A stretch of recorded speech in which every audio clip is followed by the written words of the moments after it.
Salam alaikum, rahmatullah ta'ala wa barakatuh. À toutes et à tous, recevez mes sincères salutations, les plus respectueuses, avec humilité. Bonsoir mesdames, bonsoir mesdemoiselles, bonsoir messieurs. Chacun grade et rang tout confondu, de par vos différentes positions géographiques. Je vais laisser Awa continuer. Vous savez, depuis la sortie du capitaine Ibrahim, il y a un petit tollé. Tout le monde parle. Mais ce qui est intéressant, c'est que Dieu est en train de donner raison au capitaine Ibrahim. Alors, les gens qui sont, j'aime bien mon jeune frère, le jeune conscient, c'est vrai, il aide beaucoup, hein, le jeune Camerounais, là, qui vraiment a un amour fou pour Laurent Gbagbo. Et moi, je l'aime beaucoup bien. Il fait passer beaucoup de choses sur sa page YouTube. Mais souvent, c'est pas tout qu'il faut faire passer. Ça, c'est un petit conseil d'un grand frère à un petit frère. C'est pas tout qu'il fait passer. Parce que souvent, tu ne rends pas service quand tu fais passer certaines choses. Tu deviens toi-même une arme contre toi-même. C'est-à-dire le travail extraordinaire que tu es en train de faire, en voulant faire passer tout, en croyant peut-être jouer par moment l'impartialité, alors qu'en réalité, tu ne l'es pas parce que tu as choisi le temps de Laurent Gbagbo. Donc, dans ce que tu fais, tu dois soutenir jusqu'au bout. Mais, par moment, il y a des choses qu'il fait passer. Moi, je dis, bon, est-ce que moi, je le fais comprendre un peu ce qu'il fait? Parce que souvent, il porte un petit préjudice au travail extraordinaire qu'il fait, le jeune conscient. Alors, vous pouvez le lui dire, c'est pas tout. C'est pas tout. Est-ce que vous croyez que je suis pas au courant de plein de choses qui se disent contre mon pays, le Mali, contre ma région, le Sahel? Mais est-ce que vous me voyez parler de tout ça? Parce que je sais que je suis une voix écoutée à travers le monde. J'ai la certitude que de par le monde entier, je suis écouté. Et je ne peux pas me permettre de dire certaines choses ou de faire passer certaines informations qui pourraient être une arme contre mon pays, contre notre confédération. Sans le savoir souvent, on peut s'attaquer. Mais les gens le font, malheureusement, pour eux, ils donnent l'information. Mais c'est pas toutes les informations qu'il faut donner. Alors, le seul conseil que je peux, parce que c'est un jeune homme que je suis beaucoup pour son combat, pour l'engagement qu'il a regardé, il est en Europe, je suis sûr. Pourquoi les Européens, lorsque Poutine a lancé l'opération spéciale, ils ont interdit toutes les chaînes de télévision et de radio qui sont proches du Kremlin. Parce qu'ils veulent tout simplement que seul leur narratif soit écouté. Ils ne veulent pas que Poutine soit écouté. Regardez ce qui s'est passé le samedi. Et jusqu'à aujourd'hui, les Américains sont encore sur le choc. La tentative d'assassinat du président Donald Trump. Enfin, l'ex-président Donald Trump. Pourquoi? À cause des narratifs venimeux des démocrates. Les jeune homme, aujourd'hui, ils sont en train de retracer, ils font tout. Comme c'est les blancs, ils disent ils connaissent, mais moi je regarde le FBI, le Secret Service. Vous allez dire, est-ce que tu connais plus que tout cela? Non, c'est pas parce que c'est eux que vous pouvez imaginer qu'ils connaissent mieux que nous. Parce que moi, j'ai toujours dit, je ne mets pas quelqu'un devant moi à part Dieu. Je respecte mon concitoyen. Je respecte tout le monde. Mais crois que tu es plus intelligent que moi, tu as menti. Je ne mets aucun être vivant devant moi pour dire qu'il est plus intelligent que moi. Ça n'existe pas. Je ne vais jamais le faire. Parce que je me dis, si ici tu me bats, il y a un autre côté où je vais te battre. Donc tu ne pourras jamais me damer le pion à 100%. C'est la raison pour laquelle je dis, je ne mets jamais devant moi quelqu'un, à part Dieu. À part Dieu, personne. Tu me bats ici, je vais t'allumer de l'autre côté. On serait à égalité. Alors, quand je regarde l'enquête du FBI, c'est vrai, il veut faire tomber des têtes, ça se comprend. Mais il faut aller d'abord à l'origine de la radicalisation du jeune Mathieu. Ce sont les discours venimeux qui ont été véhiculés et par le président Joe Biden, lui-même qui a une carence de tous les présidents américains. Donald Trump est celui que personnellement j'ai apprécié, j'ai aimé et j'ai suivi. Et c'est pas comme ça, hein, je vous en prie. Avant qu'il ne soit président, c'est quelqu'un que j'ai cherché à connaître. Actuellement, vous pouvez regarder sur les moteurs de recherche, sur YouTube, il y a sa biographie qui est là, depuis tout petit. Ce qui m'a marqué en lui, c'est qu'il n'a jamais dit non à quelque chose. Et c'est ça qui surprend les Américains. C'est cette détermination de Donald Trump qui m'a marqué. Donc quand je vois Donald Trump, je vois Laurent Gbagbo, je vois Assimi Goïta, je vois le capitaine, je vois le général. Trump a subi une formation militaire. Il dit jamais non à quelque chose. Et quand tu le bloques, il trouve un moyen pour contourner la situation. C'est rare de voir quelqu'un subir ce que Donald Trump a subi. Les assauts judiciaires jusqu'à une tentative d'assassinat et puis rester debout. Regardez-le avec un autre œil, ne le regardez pas comme ce que la presse est, l'homme que la presse, le démon, le diable que la presse vous montre. Moi, je suis fan de Donald Trump. Je l'aime. Son colistier, ce qu'on appelle le colistier, son vice-président a dit quelque chose. Je vais chercher, pendant le cours de notre émission, je vais chercher à vous faire écouter ça en anglais, mais je vais vous faire la traduction. Est-ce que vous savez que si Donald Trump arrive au pouvoir en novembre aux États-Unis, c'est fini pour l'Ukraine?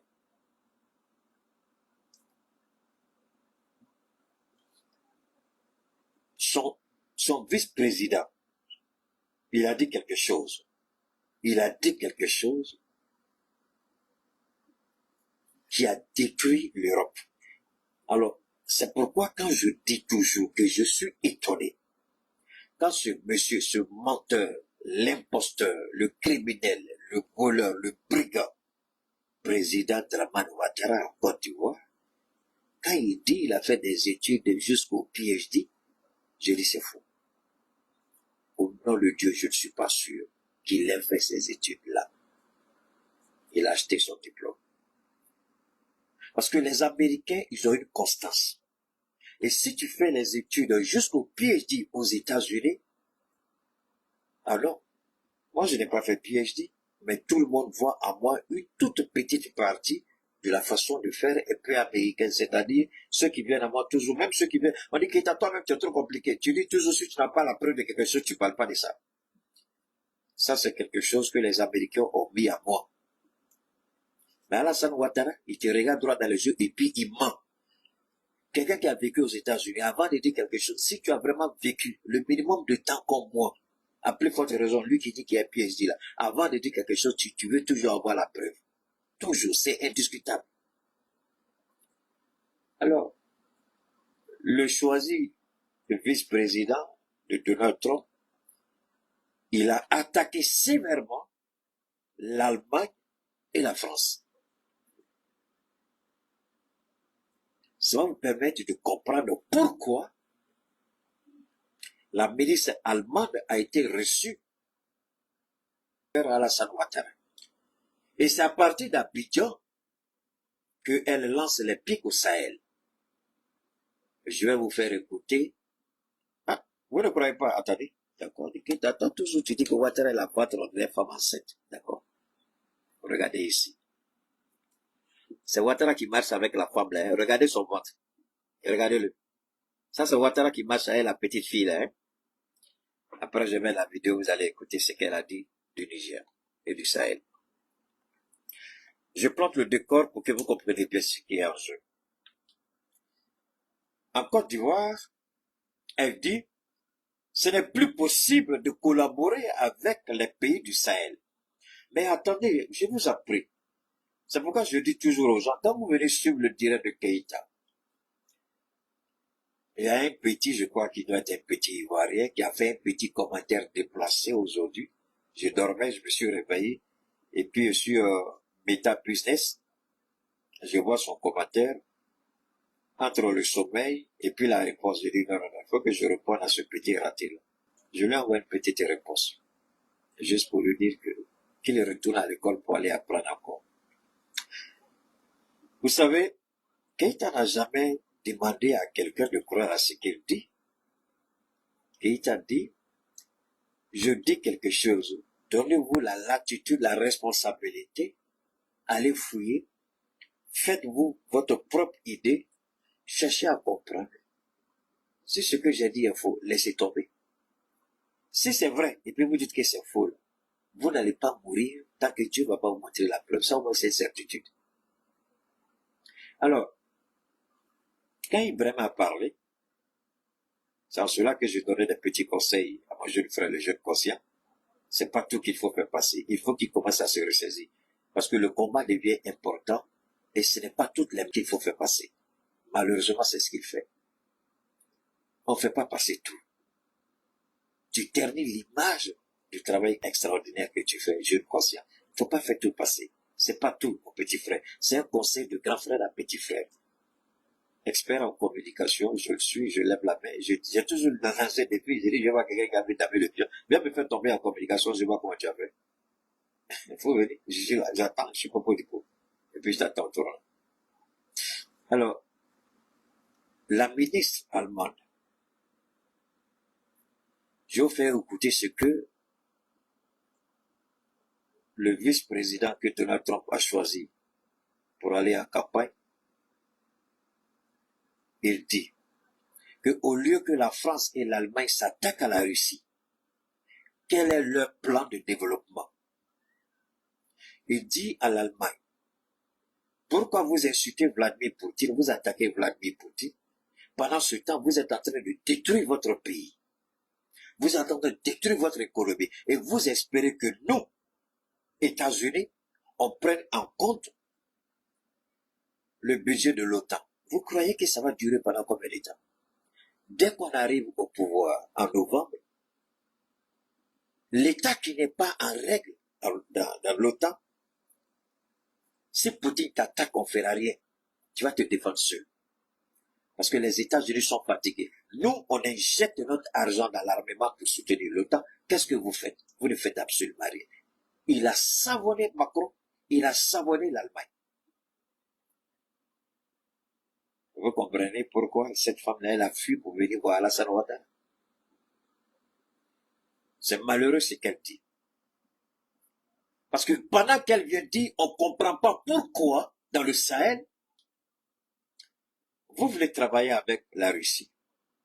Mais alors que Nord Stream 1 et 2 sont des gazoducs directement connectés entre l'Allemagne et la Russie. Et Allah. Ah Dieu. Ah Allah. Et Pati Sakana. Donc, la Russie vous donne gaz cadeau. Ce qui fait de vous, à l'époque, la première puissance économique de l'Union européenne. Et vous venez, vous nous dites que la Russie n'est pas un partenaire fiable. Pourquoi nous, on a une relation avec la Russie? Et Allah, venez répondre ici si vous êtes garçon. Si vous avez l'intelligence de comprendre ceci, alors venez engager ce débat avec moi. Vous n'êtes pas né avec cette carrure pour m'attaquer moi sur ces genres de questions, des jeux politiques. Vous n'êtes pas à la hauteur, même pas votre président. Quand Ibrahim dit qu'il y a une base en Côte d'Ivoire, les gens s'excitent. Mais je vous en prie, la visite de la ministre allemande n'est pas fortuite. Je voudrais dire merci d'abord à mon jeune frère Ibossi. C'est dans mon véhicule que j'étais en train de regarder. J'allais faire des petites courses, aller faire des emplettes, c'est-à-dire au pressing, et puis de gauche à droite. Et puis je regardais la vidéo dans ma voiture. Je vois qu'Ibossi parlait de cette visite-là. J'ai dit, mais tiens, moi je n'ai pas vu cette visite-là en Côte d'Ivoire et au Sénégal. Non. J'arrive à la maison, puisque j'ai écouté aussi, bon, je le suivais sur YouTube. J'arrive à la maison et puis je cherche à savoir et je tombe sur ça. J'écoute. Vous n'avez même pas eu l'idée de ce qui se prépare. C'est-à-dire, il y a quelque chose de grave qui est en train de se préparer. Regardez la ministre, elle allait où? De la Côte d'Ivoire, elle allait où? Au Sénégal. Ibrahim nous a dit quelque chose. Ce n'est pas les déclarations que vous voyez devant les caméras là. Il dit, c'est pas ça. Hein. Il y a les vraies discussions qui se passent là où il n'y a ni caméra, ni journaliste. Alors, pendant ces discussions-là, le retrait du Mali, du Niger, du Burkina, de la CEDEAO, vous croyez que ça n'a pas été débattu avec les deux? Ça a été débattu. Pourquoi elle va au Sénégal? Parce que Bassirou a été mandaté par la CEDEAO pour mener ces négociations. Qu'est-ce qu'elle va discuter avec Bassirou? C'est Dieu seul qui sait. Alors vous croyez que quand Ibrahim dit que la déstabilisation du Burkina, il y a un bureau en Côte d'Ivoire, Ibrahim n'a fait que limiter. Mais moi je ramène encore à un niveau beaucoup plus loin. Elle parle au nom de l'Union européenne sans qu'on le dise Union européenne. Parce que l'Allemagne est la pièce maîtresse de l'Union européenne avec la France. Mais la France est affaiblie économiquement. C'est l'Allemagne. Elle vient donner les instructions de Bruxelles et à Ouattara et à Bassirou par rapport au Sahel. Et ça, les petits pervers égarés, des vergons, des comment on appelle ça? Les colonisés culturels et sociologiques vont vous dire autre chose.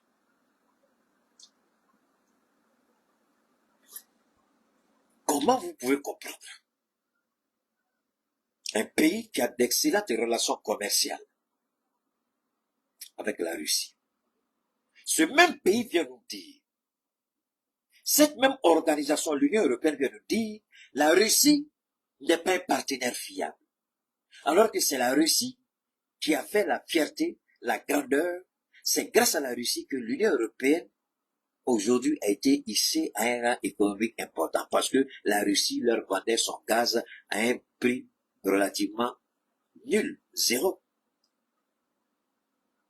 Mais ils n'ont pas coupé ni les relations diplomatiques, ni les relations commerciales avec la Russie. L'ensemble, ils ont pris des sanctions par rapport à l'Ukraine. Mais ils ont toujours gardé une porte ouverte avec la Russie. Et ils viennent nous dire, nous, fermez toutes les portes à la Russie. Et ce président, Draman Ouattara, son ventre, il n'a même pas honte. Une petite fille comme ça vient chez toi.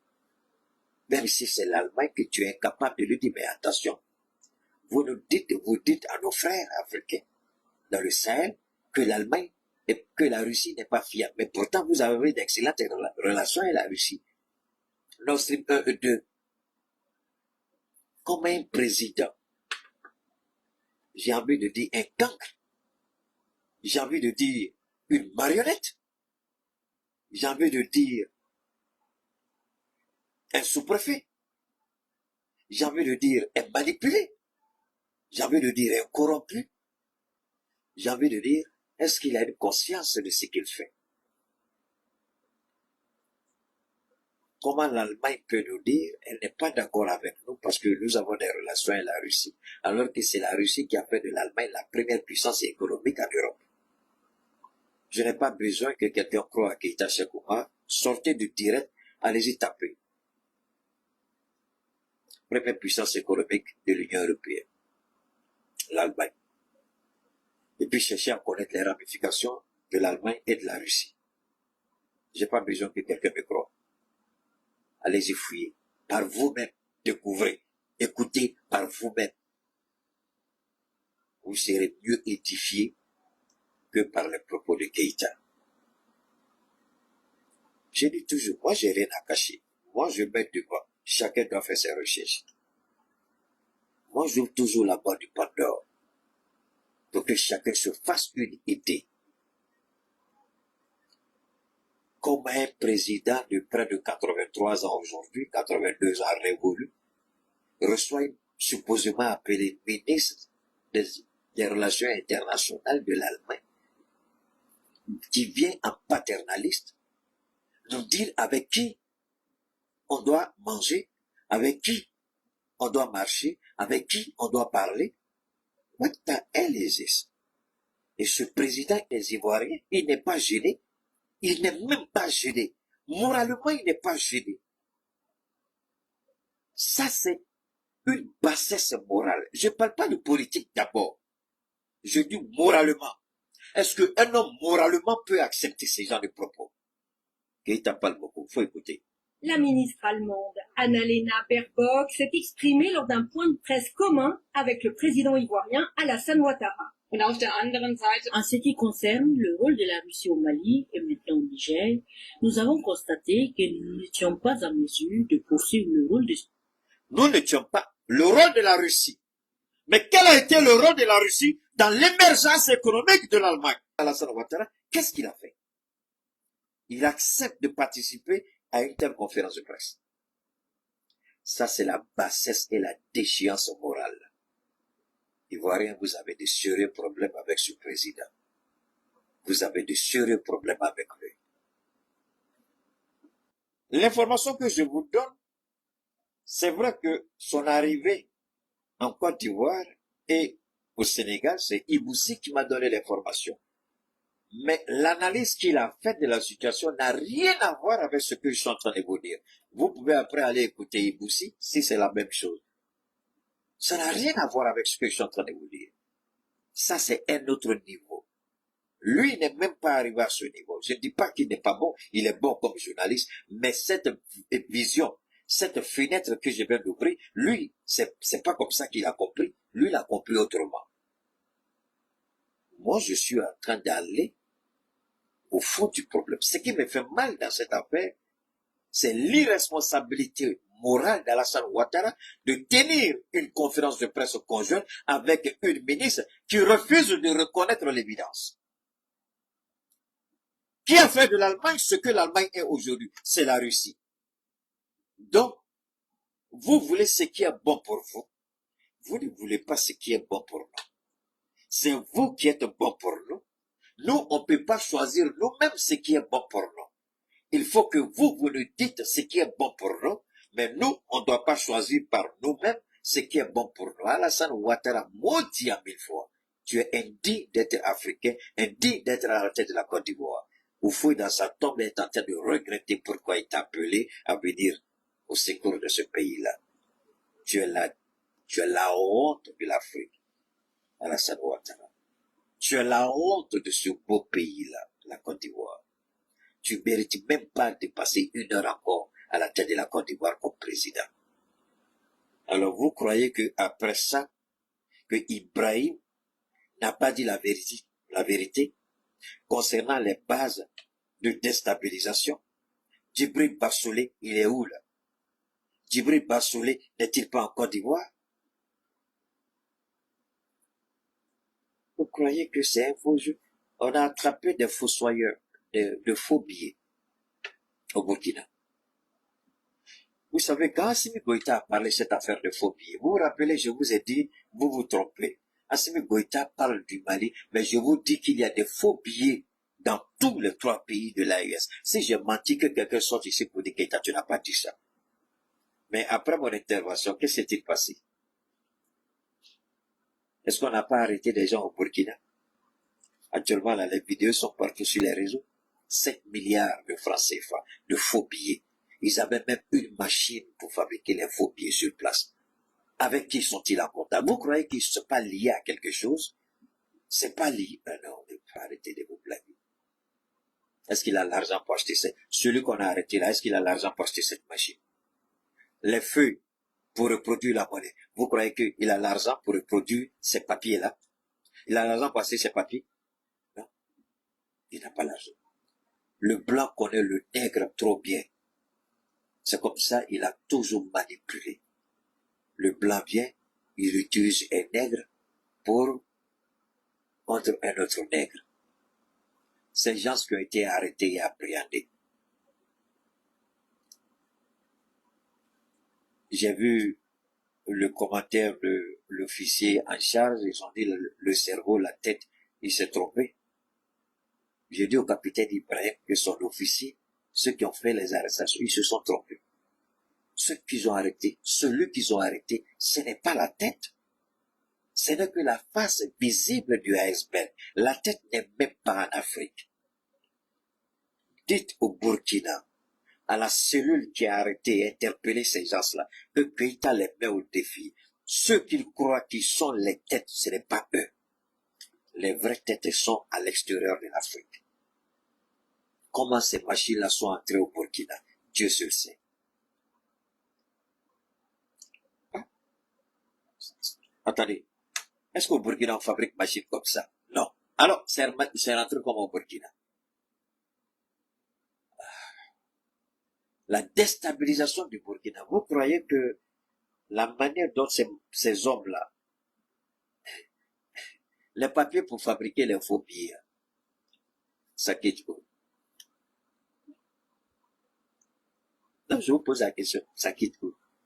Les papiers qu'ils sont en train d'utiliser pour fabriquer les faux billets au Burkina, ça quitte où?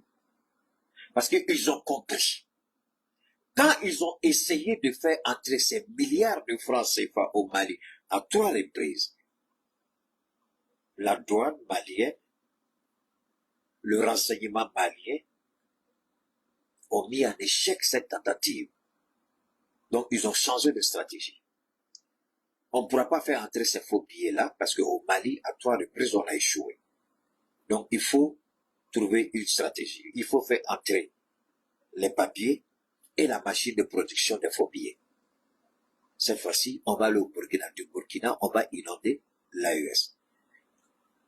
Quand Keïta vous dit, quand Yassimi a parlé, j'ai dit, si vous croyez que c'est le Mali, ce n'est pas tout. Alors, ce qui me renforce encore dans ma position, je vous ai dit, ceux qui étaient pressés, l'argent, notre argent, vous commencez à comprendre?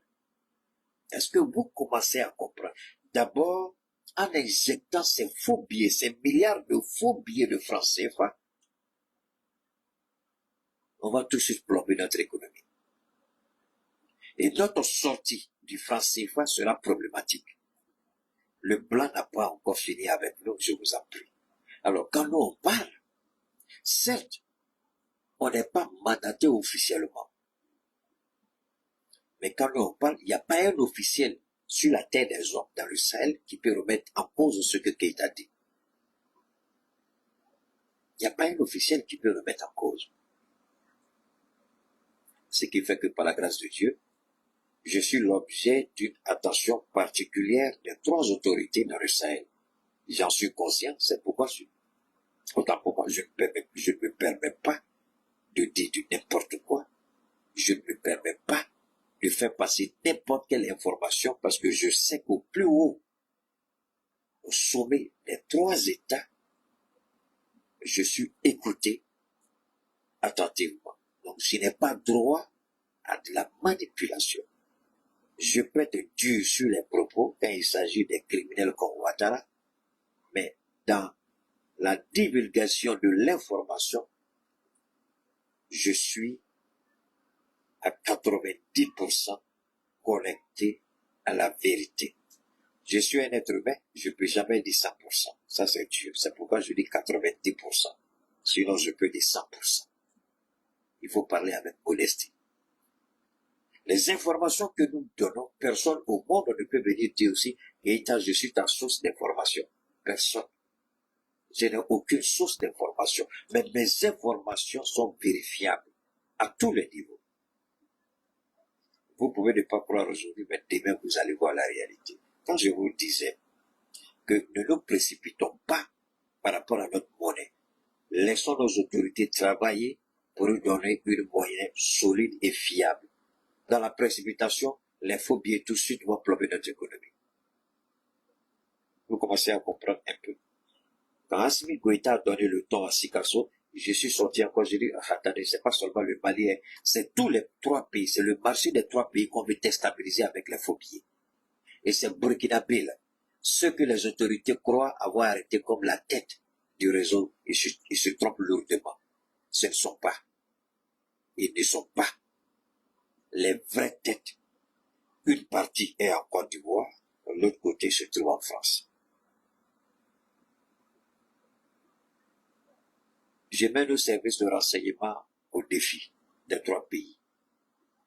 Qu'ils commencent à faire leurs enquêtes. Ils vont se rendre compte que ceux qu'on a arrêtés là, ce sont les petits poissons. Les vrais gros poissons là. Il y a une partie en Côte d'Ivoire, il y a une partie en France. Et ce n'est pas des petits poissons, ce sont des sociétés françaises. Il y a des sociétés qui ont des intérêts dans nos pays et qui ne veulent pas perdre le privilège qu'ils ont et qui travaillent avec et l'Élysée et le Quai d'Orsay et Matignon. Rappelez-vous encore du message de ce général français et de l'ancien ministre de l'économie et des finances de la France. On ne peut pas laisser le Sahel, on ne peut pas partir du Sahel. Alors quand ceux-là disent ça, et la ministre allemande vient en Côte d'Ivoire pour tenir ses propos. Que nous avions assumé auparavant dans le domaine de la sécurité, du maintien de l'ordre et de la formation au sein de la mission municipale de l'ONU, parce que la fiabilité qui existait auparavant n'était plus là. La ministre. La fiabilité. La fiabilité. Donc la Russie n'est pas un État fiable pour vous.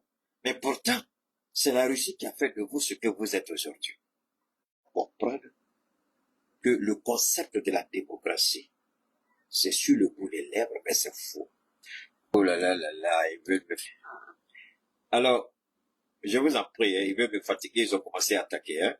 Donc, faites monter le mercure, ils veulent attaquer. Donc, je me suis balancé sur les données mobiles. C'est vrai que ça coûte cher, mais c'est le prix à payer. Il n'y a pas de problème, on va continuer. Alors, écoutez très bien. La Russie n'est pas fiable.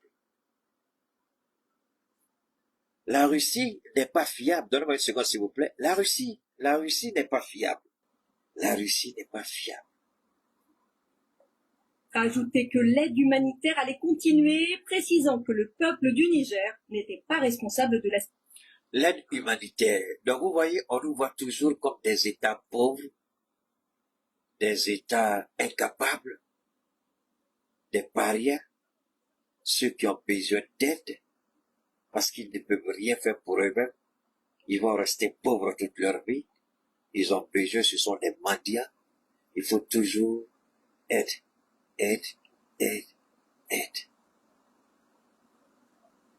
Voilà comment on nous voit.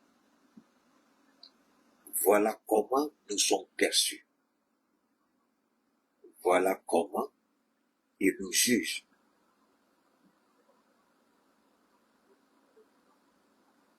Que tous les Africains dignes de ce nom. Alors, donc, on va continuer d'écouter. Situation, une décision salutaire pour le président ivoirien. Nous souhaitons que ce pays soit aidé dans la mesure du possible d'un plan humanitaire. Vous vous rappelez, quand il a mandaté une équipe à l'époque, Kadia Kamara était ministre des Affaires étrangères. Il a mandaté une équipe technique du ministère des Affaires étrangères, du port autonome d'Abidjan et du ministère du commerce ou industrie, quelque chose comme ça. Ils sont venus, les Maliens devaient aller à plusieurs reprises, on n'est pas parti. Quand on a appris que les Maliens devaient aller, on est sorti, on a tapé dur partout, ils ne sont pas partis. Donc Ouattara a décidé d'envoyer ces hommes. Ils sont venus, on n'a pas dit non, ils sont venus. On a su à travers le RDM qu'ils étaient là. Et quand j'ai entendu le ministre Abdoulaye Diop parler, j'ai dit subhanallah, Abdoulaye Diop, tu oublies vite, et je suis monté au créneau. J'ai allumé. Et je peux dire, par la grâce de Dieu, Allah subhanahu wa ta'ala, ce jour, la voix de Keïta a été entendue. Le message de Keïta a été perçu au plus haut, au sommet de l'État. Et ce que Ouattara voulait, Assimi a dit, ça passe pas. C'est ce président-là. Lui, il a envoyé les gens. Ils ont présenté et les Maliens et j'étais étonné de voir le RTM afficher fièrement que le Mali, grâce au Mali, la Côte d'Ivoire, le Mali était devenu, en 2023, le premier partenaire commercial de la Côte d'Ivoire avec un bénéfice net de plus de 1000 milliards de francs CFA, le Mali. Et j'ai vu leur tête qui était fière pour présenter ça. J'ai dit, mais c'est pas vrai. Alors, nous, on est déficitaires, notre maison, notre média, notre télévision acclame notre échec face à la Côte d'Ivoire. J'ai dit, mais c'est pas vrai. Quand est-ce que ces gens-là vont comprendre qu'ils ont été à l'école, ils ont été formés, qu'ils travaillent pour le peuple malien et non pour le contraire? La balance était déficitaire. J'ai dit, monsieur le ministre, la balance est déficitaire, s'il vous plaît. Comment voulez-vous reconduire une balance déficitaire pour le Mali? Voulez-vous tuer le Mali? Il faut équilibrer la balance commerciale. Alors, quand nous on parle avec intelligence, on parle avec sagesse, on parle avec profondeur. C'est pourquoi je me vante à dire que je suis le baobab de Dieu. Ce jour, Dieu merci, ma voix a été entendue. Et le ministre et le président, alhamdulillah, j'ai été entendu. On dit pas question, on l'a mis dans le tiroir. Et j'ai été fier parce que ce jour-là, j'ai été le seul à mener ce combat. Et par la grâce de Dieu, j'ai été entendu. Alors, c'est ce président-là qui dit ces pays-là, il faut les aider. Nous, on t'a donné 1000 milliards. Alors, un pays que tu veux aider, pourtant ce pays t'a donné 1000 milliards. Alassane Ouattara, tu te fous de nous bien quoi? Alors, monsieur le ministre Abdoulaye Diop, vous commencez à comprendre, Excellence, quand je dis ce monsieur-là, il ne faut pas lui faire confiance. Monsieur le président Simi Goïta, Excellence président, vous commencez à voir qui est Alassane Ouattara. Continuez de l'écouter. Les populations en ont besoin et nous avons évoqué... Les populations en ont besoin. Ah, les populations en ont besoin. Qui a fermé les frontières? Qui a fermé les banques? Qui a fermé le port d'Abidjan? Qui nous a suspendu? Qui a fait ça le Niger? Ah Allah! Ivoirien, que Dieu ait pitié de vous pour vous donner quelqu'un pour vous délivrer du Ouattara. Un vieux criminel comme ça, qui s'arrête devant une petite fille dévergondée paternaliste, ces pays en ont besoin. Mais qui a condamné le Sahel avec la CEDEAO? C'est le criminel président des Ivoiriens.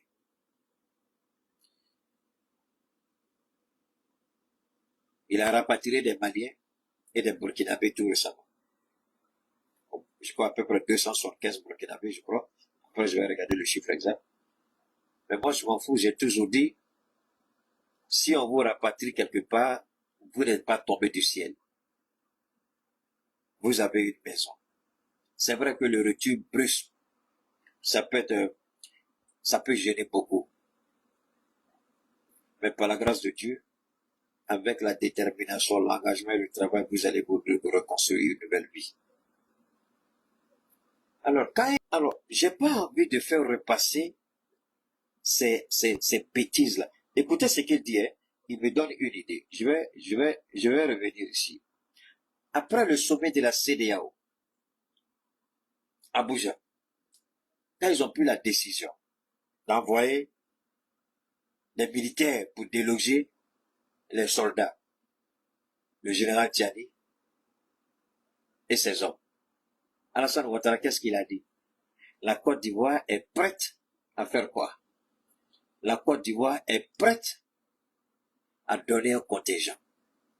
Et les provisions ont été déjà faites pour mener une guerre contre le Niger. C'est lui qui dit aux autres, ces pays en ont besoin. Après avoir tué plus de 300 Nigériens, il ne s'est jamais repenti. Après avoir bloqué nos comptes d'opération, il ne s'est jamais repenti. Fermer frontières, espace aérien, fermeture de comptes bancaires, fermeture de ports. Et c'est lui qui vient dire ici, devant cette petite fille, cette pays en a besoin. Donne-moi une seconde, je vais ramener Alassane Ouattara, vous allez écouter ce qu'il a dit. Hein, c'est important.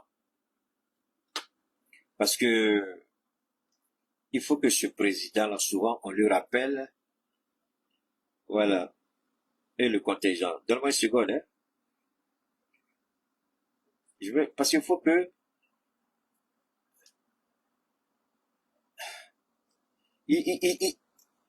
c'est pas vrai.